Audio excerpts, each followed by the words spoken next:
ეს ფარული ჩანაწერი ეგრეთ წოდებული ქურდული გარჩევების სერიიდან მხოლოდ ერთი ეპიზოდია. გამოძიების მიერ მოპოვებულ კადრებში კრიმინალური შეკრების ადგილი და მონაწილეები ჩანან. საუბრის ჩანაწერებიდან კი ირკვევა, რომ ფინანსური დავის მოსაგვარებლად და პირადი სარგებლის მიღების მიზნით გამართულ შეკრებაზე, რომელსაც ეგრეთ წოდებული კანონიერი ქურდები ხელმძღვანელობდნენ, გარკვეული პირები კრიმინალური გავლენების მოპოვებას ცდილობდნენ. ამ მცდელობებში კი ერთი ადამიანი მძიმედ დაჭრეს. Accidenti მომივიდა მაგარი ბიჭი, ამაზე აღარაფერი და ხუთვები და ეგენი არ შეიძლება მაგრატელი მაქვს თავში ჩატყმული. რომ ვიდა ვუძრა ცხევი და მაბრალა მე მაგრატელი მხია თავში კრისანა რო ასეთკას ახაძმა.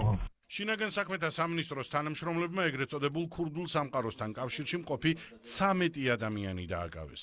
დაკავებულებს აღკვეთი ღონისძიების სახით პატიმრობა უკვე შეეფარდათ. ორ ბრალდებულს კი მათ შორის ერთ ეგრეთ წოდებულ კანონიერ ქურდს ბრალი დაუსწრებლად წარედგინა.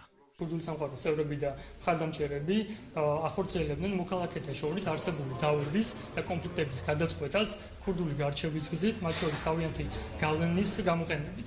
დაკავებულების შხრეკის შედეგად სამართალდამცველებმა ცეცხლსასროლი იარაღი, ასაფეთქებელი მოწყობილობა და ის ტელეფონები ამოიღეს, რომლითაც ბრალდებულები საზღვარგარეთ მყოფ კრიმინალებს უკავშირდებოდნენ.